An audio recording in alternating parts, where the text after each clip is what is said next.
नमस्कार साथियों, स्वागत है आपका स्टेट सर्विस ब्लूप्रिंट में। आज के इस वीडियो में हम बघेलखंड के पठार से जुड़े महत्वपूर्ण प्रश्नों को हल करेंगे।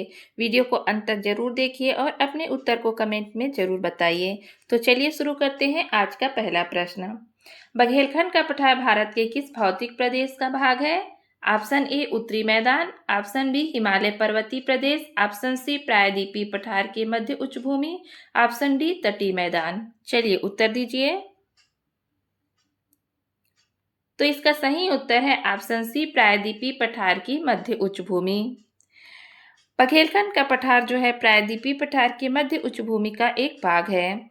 यह मुख्यतः मध्य देश के उत्तर पूर्वी भाग में स्थित है। इसकी भौगोलिक स्थिति और संरचना इसे प्रायद्वीपीय पठार की प्राचीन पठारी भू आकृतियों से जोड़ती है। आगे बढ़ते हैं प्रश्न नंबर दूसरा।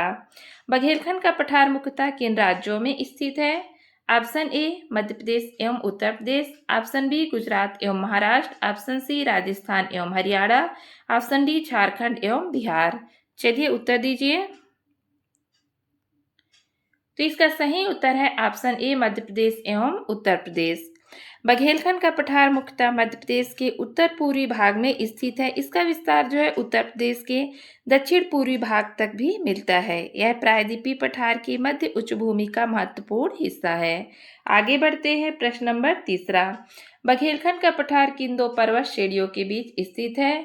ऑप्शन ए अरावली एवं सतपुड़ा, ऑप्शन बी विंध्य एवं कैमूर, ऑप्शन सी पश्चिमी घाट एवं पूर्वी घाट और ऑप्शन डी हिमाद्री एवं शिवालिक।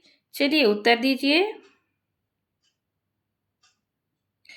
तो इसका सही उत्तर है ऑप्शन बी विंध्य एवं कैमूर।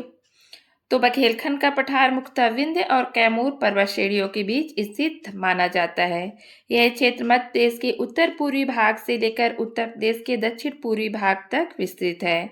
बघेलखंड जो है प्रायद्वीपीय पठार के मध्य उच्च भूमि का एक प्रमुख भाग है। आगे बढ़ते हैं प्रश्न नंबर चौथा। निम्नलिखित में से कौन सी नदी बघेलखंड क्षेत्र से संबंधित है? Option A Son, option B Sutlej, option C Jhelum, option D Brahmaputra. चलिए उत्तर दीजिए। तो इसका सही उत्तर है ऑप्शन ए सोन। सोन नदी बघेलखंड क्षेत्र के प्रमुख नदियों में से एक है। सोन नदी का उद्गम अमरकंटक क्षेत्र में होता है और यह आगे बिहार की ओर प्रवाहित होती है। बघेलखंड के पठारी क्षेत्र के अपाह तंत्र में सोन नदी का महत्वपूर्ण स्थान है। आगे बढ़ते हैं प्रश्न नंबर पांचवा। बघेलखंड के पठार में प्रमुख रूप से कौन सी मिट्टी पाई जाती है? ऑप्शन ए जलोढ़ मिट्टी, ऑप्शन बी लाल एवं पीली मिट्टी, ऑप्शन सी काली मिट्टी, ऑप्शन डी लेटराइट मिट्टी। चलिए उत्तर दीजिए। तो इसका सही उत्तर है ऑप्शन बी लाल एवं पीली मिट्टी। बघेलखंड के पठारी क्षेत्र में मुख्य रूप से लाल पीली मिट्टी पाई जाती है। यह मिट्टी प्राचीन आग्नेय एवं कायांतरित चट्टानों के अपक्षय से विकसित हुई है। इसमें समानतः लवण तत्व की उपस्थिति के कारण इसका रंग लाल एवं पीला रंग दिखाई देता है। आगे बढ़ते हैं प्रश्न नंबर छठवां। बघेलखंड का प्रमुख नगर कौन सा है? Option A Indore, option B Rewa, option C Jaipur, option D Nagpur. चलिए उत्तर दीजिए। तो इसका सही उत्तर है ऑप्शन बी रीवा। रीवा जो है बघेलखंड क्षेत्र का प्रमुख एवं महत्वपूर्ण नगर है। रीवा मध्य प्रदेश के उत्तर पूर्वी भाग में स्थित है और बघेलखंड क्षेत्र का प्रमुख केंद्र माना जाता है। ऐतिहासिक रूप से रीवा बघेल राजवंश की राजधानी भी रहा है। आगे बढ़ते हैं प्रश्न नंबर सातवां। बघेलखंड का पठार किस उच्च भूमि का भाग है? ऑप्शन ए ढक्कन का पठार, ऑप्शन बी मध्य उच्च भूमि, ऑप्शन सी मेघालय पठार, ऑप्शन डी कर्नाटक पठार। चलिए उत्तर दीजिए। तो इसका सही उत्तर है ऑप्शन बी मध्य उच्च भूमि। प्रायद्वीप बघेलखंड का पठार जो है प्रायद्वीपीय पठार की मध्य उच्च भूमि का पूर्वी विस्तार है। यह मुख्यतः मध्य देश के उत्तर पूर्वी भाग में विस्तृत है। इसके उत्तर में सोन नदी तथा दक्षिण में मैकल श्रेणी का क्षेत्र मिलता है। आगे बढ़ते हैं प्रश्न नंबर आठवां। निम्नलिखित में से कौन सी नदी बघेलखंड क्षेत्र में जलप्रपात बनाती है? Option A Son, option B Tons या तमसा, ऑप्शन सी महान, ऑप्शन डी उपरोक्त सभी। चलिए उत्तर दीजिए। तो इसका सही उत्तर होगा ऑप्शन डी उपरोक्त सभी। तो बघेलखंड क्षेत्र में तमसा टोंस नदी जो है अनेक जलप्रपात बनाती है। पूर्वा जलप्रपात तमसा नदी पर स्थित है और रीवा पठार से नीचे गिरती है। तमसा की सहायक नदियों पर चचाई और केओटी जैसे प्रसिद्ध जलप्रपात भी मिलते हैं। टोंस, सोन और महान ये सभी नदियां जो है बघेलखंड क्षेत्र से संबंधित है। आगे बढ़ते हैं। प्रश्न नंबर 9। बघेलखंड का पठार मुख्यतः किस प्रकार की चट्टानों से निर्मित है? ऑप्शन ए ग्रेनाइट, नीस एवं बलुआ पत्थर। ऑप्शन बी जलोढ़ निक्षेप। Option C basaltic lava. Option D चूना पत्थर। चलिए उत्तर दीजिए। तो इसका सही उत्तर है ऑप्शन ए ग्रेनाइट, नीस और बलुआ पत्थर। बघेलखंड पठार की चट्टानों में अवसादी तथा आग्नेय चट्टानें प्रमुख है। इसकी पश्चिमी भाग में चूना पत्थर और बलुआ पत्थर पाए जाते हैं और पूर्वी भाग में मुख्यतः ग्रेनाइट चट्टानें मिलती है। आगे बढ़ते हैं। प्रश्न नंबर 10वां। बघेलखंड क्षेत्र में निम्नलिखित में से कौन सा प्रसिद्ध जलप्रपात स्थित है?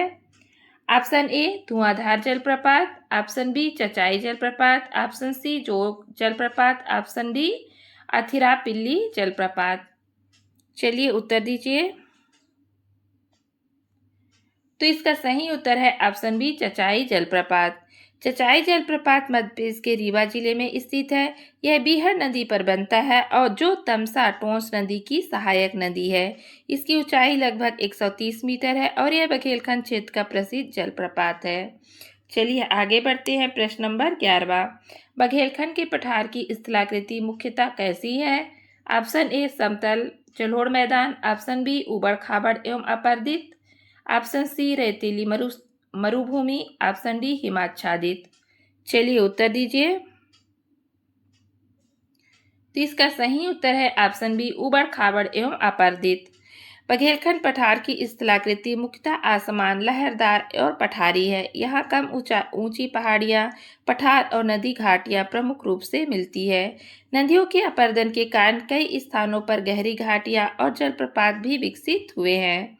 आगे बढ़ते हैं। प्रश्न नंबर 12वां। एमपीपीएससी की दृष्टि से बघेलखंड का पठार किस कारण महत्वपूर्ण है? ऑप्शन ए समुद्री बंदरगाहों के कारण। ऑप्शन बी नदियों, जलप्रपातों एवं खनिज संसाधनों के कारण। ऑप्शन सी प्रवाल भित्तियों के कारण। ऑप्शन डी हिमनदों के कारण। चलिए उत्तर दीजिए। तो इसका सही उत्तर है ऑप्शन बी नदियों, जलप्रपातों एवं खनिज संसाधनों के कारण। बघेलखंड पठार में सोन, रिहंद, तमसा यानी टोंस जैसी प्रमुख नदियां प्रवाहित होती है। यहाँ चचाई, पूर्वा और केओटी जैसी प्रसिद्ध जलप्रपात पाए जाते हैं। यह क्षेत्र जो है कोयला, बॉक्साइट और चूना पत्थर जैसे खनिज संसाधनों से भी समृद्ध है। इसलिए एमपीपीएससी की दृष्टि से यह बहुत महत्वपूर्ण है। चलिए आगे बढ़ते हैं। प्रश्न नंबर 13वां। निम्नलिखित में से कौन सी नदी बघेलखंड क्षेत्र से संबंधित नहीं है? ऑप्शन ए बीहड़। ऑप्शन बी टोंस यानी Tamsa. Option C Son. Option D Ravi. चलिए उत्तर दीजिए। तो इसका सही उत्तर है ऑप्शन डी रावी। बघेलखंड क्षेत्र की प्रमुख नदियों में सोन और तमसा शामिल है। रावी नदी हिमाचल प्रदेश से निकलकर सिंधु नदी तंत्र का हिस्सा बनाती है, इसलिए बघेलखंड से संबंधित नहीं है। चलिए आगे बढ़ते हैं। प्रश्न नंबर 14वां। बघेलखंड का पठार किस भूवैज्ञानिक युग की प्राचीन चट्टानों से संबंधित है? Option A Tertiary. Option B Quaternary. Option C Archaean. Option D Holocene. चलिए उत्तर दीजिए। तो इसका सही उत्तर है ऑप्शन सी आर्कियन। बघेलखंड पठार का आधार मुख्यतः प्राचीन क्रिस्टलीय चट्टानों से बना है। इसके कुछ भागों में आर्कियन काल की ग्रेनाइट एवं कायांतरित चट्टानें मिलती है, इसलिए दिए गए विकल्प में आर्कियन उत्तर सही है। चलिए आगे बढ़ते हैं। प्रश्न नंबर 15वां। निम्नलिखित में से कौन सा कथन सही है? ऑप्शन ए बघेलखंड का पठार उत्तरी मैदान का भाग है। ऑप्शन बी बघेलखंड का पठार प्रायद्वीपीय पठार के मध्य उच्च भूमि का भाग है।